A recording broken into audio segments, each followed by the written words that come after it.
السلام علیکم ناظرین، میں ہوں آپ کا میزبان عبدالرحمان۔ ہدف میں آپ سب لوگوں کو خوش آمدید۔ میرے ساتھ اس وقت موجود ہیں پنجاب گورنمنٹ کی جانب سے منسٹر سوشل ویلفیئر اینڈ بیت المال جناب سید یاور بخاری صاحب۔ جب آپ اس ادارے میں آئے اس وقت اس کی پوزیشن کیا تھی اور اب کی پوزیشن کیا ہے؟ دیکھیں، جب میں آیا تھا تو لوگوں کو اندازہ نہیں تھا کہ سوشل ویلفیئر کیا کیا کر رہا ہے۔ مجھے خود اندازہ نہیں تھا، اور لوگوں کے پاس سوشل ویلفیئر کی جب بات کی جاتی تھی تو اس کو بہت ایک محدود سی چیز سمجھا جاتا تھا۔ جب سے میں آیا ہوں کئی کام ایسے تھے کہ ہماری ٹیم آلریڈی کر رہی تھی۔ یہ نہیں تھی کہ ہماری ٹیم کام نہیں خریدی، ٹیم کام کر رہی تھی، لیکن وہ چیزیں سامنے ہائی لائٹ نہیں ہو رہی تھیں۔ تو میرے آنے کے بعد یہ ہوا کہ ان کاموں کی ایک بیڑا میں نے اٹھایا ساتھ، اور ہوتا یہ کہ آپ ٹیم کا ایک یوزفل حصہ بنیں، ٹیم کو انکریج کریں، ٹیم کو موٹیویٹ کریں، اور ٹیم کی ریکگنیشن ایک ہونی بہت ضروری ہے۔ تو اس کے اندر مختلف قانون ہیں جو ہم لوگ نئے لے کے آ رہے ہیں، کئی قانونوں کے اندر ہم امینڈمنٹس کروا رہے ہیں، اور وہ اس لیے کہ عوام کی فلاح و بہبود ہو، کہ آپ کا محکمہ یہی ہے۔ تو اللہ کے فضل و کرم سے ابھی ہر کسی کو جان پہچان ہے کہ سوشل ویلفیئر کیا ہے، کیا کرتا ہے، کیا کر رہا ہے۔ اسی حوالے سے ہماری جو فنڈنگ تھی اس دفعہ چیف منسٹر صاحب کی بہت مہربانی ہے کہ انہیں ہمیں 94% انکریز دی ہے فنڈنگ کا، اور یہ سوشل ویلفیئر کی تاریخ میں پہلی دفعہ اتنا بڑا فنڈنگ انکریز ملا ہے۔ سر، اتنے زبردست کام کر رہے ہیں، جانے کی بھی باتیں ہو رہی ہیں آپ کی کہ آپ کو شاید یہاں سے ٹرانسفر کیا جا رہا ہے، منسٹری آپ سے لی جا رہی ہے۔ ایک تو یہ بھی بتا دیجئے، دوسرا یہ بھی بتا دیجئے کہ کتنی اسٹرینتھ بنا کر جائیں گے اگر آپ ان فیوچر ایک نہ ایک دن تو جانا ہی ہے، تو کتنی اسٹرینتھ بنا کر جائیں گے اس ادارے کی؟ 10 سال، 20 سال، 15 سال، 5 سال، 3 سال؟ دیکھیں، جانا اور آنا وہ تو میرے باس کا کام ہے، ان کا پریروگیٹو ہے، میرے چیف منسٹر کا، سردار عثمان بزدار صاحب کا۔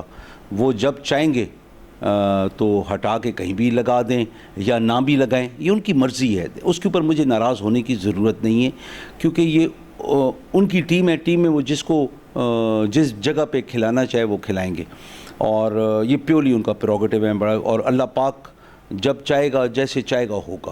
تو مجھے ان باتوں کی کبھی فکر نہیں ہوئی ہے کیا ہے، لیکن مجھے جو فکر ہوتی ہے کہ جو پروگرامز ہم لے کے چل رہے ہیں ان کے اندر شخصیت کی وجہ سے فرق نہ پڑے۔ لیکن خدا کے فضل و کرم سے میں نے ٹیم کو اتنا موٹیویٹ کیا ہے، اتنا امپاور کیا ہے کہ وہ پروگرامز جو سوچتے تھے وہ ابھی آ کے مجھ سے بات کرتے ہیں، پہلے بات نہیں ہوتی تھی، کیونکہ میں ان کی بات سمجھتا ہوں تو وہ اور ریلیکس فیل ہوتے ہیں، کرتے ہیں، اور پازیٹیو آئیڈیاز کے ساتھ آتے ہیں۔ وہ نیگیٹیوٹی ڈپارٹمنٹ سے میں نے ختم کرنے کی بہت حد تک کوشش کی، اللہ کرے میں کامیاب بھی ہوں، اور موٹیویٹ کیا کہ کام کرو، گھر بیٹھ کے تنخواہ نہیں لینی ہے، دفتر میں بیٹھ کے تنخواہ نہیں لینی ہے، تھوڑا حرکت دکھاؤ، کیونکہ حرکت میں ہی برکت ہے۔ اور ہم لوگ جو کام کر رہے ہیں، جیسے ہم نے پناہ گاز کے ہم نمبرز انکریز کر رہے ہیں، سگنیچر پناہ گاز کے نمبرز انکریز کر رہے ہیں، ہم لوگ اپنے جو ویمن پروٹیکشن اتھارٹی ہے وہ پہلے صرف ملتان میں تھی، ہم اس کو بھی پورے پنجاب میں لے گئے ہیں۔ ہمارا جو قانون ہے خاص طور ڈسیبلٹی کے اوپر، ہمارے معذور افراد کا جو قانون ہے وہ ایسا قانون ہے کہ جس کے اندر ہائی کورٹ کی ہمیں صرف بیکنگ نہیں ہے، شاباش بھی ہے۔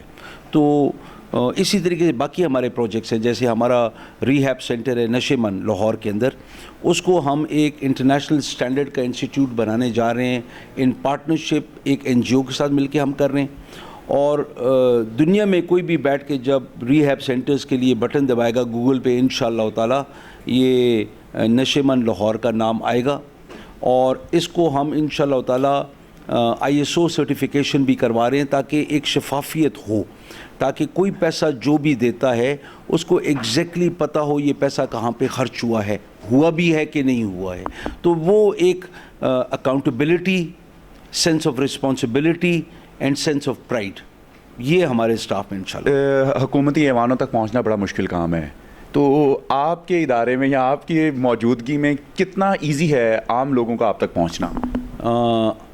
میرا دروازہ کھلا ہوا ہے، میں نے کبھی کسی کو اپوائنٹمنٹ نہیں دی ہے انلیس کوئی ٹائم مانگے، ورنہ کوئی بھی یہاں سے واک ان کر سکتا ہے۔ آپ بھی کافی دیر سے بیٹھے تھے، 2 ہمارے نابینا بھائی آئے۔ مجھے صرف یہ ہوتا ہے کہ کئی دفعہ چٹ آتی ہے جب لوگ یہاں پہ زیادہ ہوں کہ جی فلاں فلاں شخص آئے میں، یا جب لوگ دروازہ کھولتے ہیں سیٹ خالی ہو تو اندر آ کے بیٹھ جاتے ہیں۔ میرے پاس میرے محکمے کے آپ صفائی والوں سے لے کر آپ ڈی جی اور سیکٹری کی بات کریں, کبھی میں نے ٹائم نہیں دیا, دروازہ کھلا ہوا ہے, آتے ہیں یہاں پہ. این جی اوز کو میں بہت انکریج کر رہا ہوں کہ آئیں, صرف باتیں نہ کریں, بھی کام کر کے دکھائیں. اور یہ ضروری ہوتا ہے کہ ان کو یہ پتہ ہو کہ منسٹر کی گردن میں وہ سریا نہیں ہے. ہم جائیں گے, وہ ہمیں ایک مسکراہٹ کے ساتھ ملے گا, ہمیں انکریج کرے گا اور ہمیں کام کرنے کی گنجائش اور سپیس دے گا. تو یہ چیزیں ہوتی ہیں کہ پھر لوگ بڑھ چڑھ کے کام کرتے ہیں. آپ کا اس منسٹری کو مکمل ہونے تک کیا ٹارگٹ آپ کے اپنے مائنڈ کو لے کر چل رہے ہیں, یا آپ چاہتے ہیں یہ بس خواہش ہے, یہ مائنڈ پورا ہو جائے تو بس دیٹس اٹ, میں سیٹسفائی ہوں اپنے کام سے؟ دیکھیں یہ پیچھے میرا بورڈ لگا ہوا ہے, اگر آپ اس کی طرف آپ دیکھیں تو اس کے اندر مختلف چیزیں جو ہم کر رہے ہیں, اور میرا ہدف یہ ہے کہ ہماری جو موجودہ انسٹیٹیوٹس ہیں ان کو ہم ایک انشاءاللہ تعالیٰ انٹرنیشنل سٹینڈرڈ کے انسٹیٹیوٹس بنائیں. کوئی باہر سے اپنے بچے کو لائے, یا کوئی خاتون باہر سے آ کے امان چاہتی ہے, تو وہ جب اندر گھسے انسٹیٹیوٹ کے تو ان کو پتہ لگے کہ ہم ایک انٹرنیشنل انسٹیٹیوٹ میں آئے ہوئے ہیں. جو ہمارے وہاں پہ لوگ حکومت کے کام کر رہے ہیں, ان کے سکل سیٹس کو بہتر کیا جائے تاکہ ان کو نفسیاتی طور پہ, ان کو زبان کا, ان کو عقلی طور پہ ان چیزوں کا علم اور کس طریقے سے ڈیل کرنا ہے. بچے ہیں چھوٹے اور وہ آپ تنگ بھی پڑ جاتے ہیں تو آپ شور نہیں مچا سکتے ہیں. مطلب کئی چیزیں ہم ایسی کریں کہ جہاں پہ انشاءاللہ تعالیٰ لوگ جو کام کریں وہ ٹارگیٹڈ ہو, اور جو ہمارے وہاں پہ ٹارگیٹ کمیونٹی ہے اس کو اس سے فائدہ ہو. ایک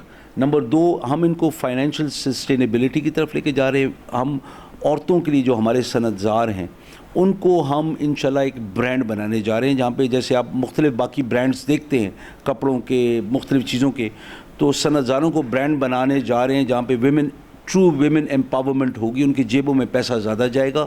اور ایک دیہات کے اندر, پھر ہر دیہات میں ہوگا انشاءاللہ, کسی بھی دیہات کے اندر 5 سے 10 15 20 عورتیں مل کے کام کریں گی, تاکہ اس کے اندر ایک ہم آہنگی بھی آئے گی, پیار و محبت بھی ہوگی, علاقے کی فضا بھی اچھی پرسکون رہے گی, اور ان کے جیبوں میں پیسہ بھی زیادہ جائے گا. ہمارا یہاں پہ ڈفرینٹ این جی اوز ہیں جو کام کر رہی ہیں, ان کو ہم انکریج کریں, آئیں. ایک این جی او اکیلا کام نہ کرے, 2 3 مل کے ایک کام کریں, تاکہ جو ان کے پاس فائنینشیل اسٹرینتھ ہے جب اس کو ملائیں گے وہ کافی بڑی ہو جاتی ہے. تو وہ ہر علاقے میں جب مل کے کام کریں گے انسٹیٹیوشنز کو بہت زیادہ فائدہ مل سکتا ہے. تو ان چیزوں کو میری کوشش ہے کہ ارریورسیبل ہو, یہ واپس بھی نہ ہو سکے, اور کسی فرد واحد کے اوپر نہیں ہونی چاہیے. اس کو کہتے ہیں انسٹیٹیوشن بلڈنگ, جو پی ٹی آئی نے ہمیشہ وعدہ کیا ہے, جو خان صاحب نے کہا ہے کہ ہم انسٹیٹیوشن بلڈنگ کریں گے تاکہ وہ فرد کی محتاج نہ ہو, وہ اپنے کام کا طریقہ کار ایسا ہو کہ جو آگے سے آگے ہی دیکھے. ہم جیسے بیت المال کے اندر ہم چیک دینے ختم کر رہے ہیں, اور ہم لوگوں کو 5,000 7,000 کا چیک دیتے تھے, میکسیمم 10,000 کا, وہ ختم کر رہے ہیں. ہم لوگوں کو ابھی چھوٹے چھوٹے روزگار بنا کے دے رہے ہیں, تاکہ وہ یہ نہ دیکھیں کہ مجھے سال میں ایک دفعہ 5 سے 10,000 کا چیک مل رہا ہے اور میں نے اس کو جیسے بھی خرچ کرنا ہے. ہم ابھی ان کو روزگار دے رہے ہیں تاکہ وہ معیشت کا ایک یوزفل حصہ بنے, اور اس سے فائدہ یہ ہوگا کہ ان کے اندر ایک سینس آف پرائڈ بھی آئے گا, ایک وہ فخر آئے گا کہ دیکھو میرا اپنا کام ہے. اور پھر جب وہ رسپانسبل سٹیزن ہوگا, اس کا کام جب بڑھے گا تو ساتھ اور لوگوں کو بھی نوکری دے گا, کیونکہ حکومت کے پاس نوکریاں معیشت کی حالت کی وجہ سے کم ہی ہوتی ہیں. سیٹیں ہوتی ہیں لیکن نوکریاں نہیں دے سکتے. تو اگر آپ کاروبار کی طرف لے کے جائیں گے, لوگوں کو مچھلی پکڑنا سکھائیں گے, تو انشاءاللہ تعالیٰ وہ ایسے ٹرین ہوں, اتنی پکڑ سکیں کہ ساتھ باقیوں کی بھی مدد کریں انشاءاللہ. جی تو ویورز, آپ نے گفتگو سنی سید یاور بخاری, منسٹر سوشل ویلفیئر اینڈ بیت المال. ویژن چیک کریں کہ اگر باس کا منسٹر ہے, پرائم منسٹر کا ویژن جو ہے, یا چیف منسٹر سردار عثمان بزدار صاحب کا ویژن ہے, لیکن ٹیم بھی آگے اس ویژن کو کس طریقے سے زبردست طریقے سے آگے لے کر چل رہی ہے, لوگوں کو خود سے سیلف میڈ کر رہے ہیں تاکہ وہ اپنے پاؤں پر خود کھڑا ہو, انڈیپینڈنٹ ہو, اور وہ معاشرے میں اپنے آپ کو بھی ایک پراؤڈ فیل کر سکیں, ہاں کہ ہم بھی اس معاشرے کا حصہ ہیں. سر ایک مرتبہ بہت شکریہ آپ کے قیمتی وقت کا. آپ سب لوگوں کا جی بہت شکریہ. تنقید برائے تنقید نہ کیجیے, حکومت کے کام بھی دیکھیے, ایسے نہیں یہ ادارے چلتے. اجازت دیجیے اپنے میزبان عبد الرحمان کو. اللہ نگہبان.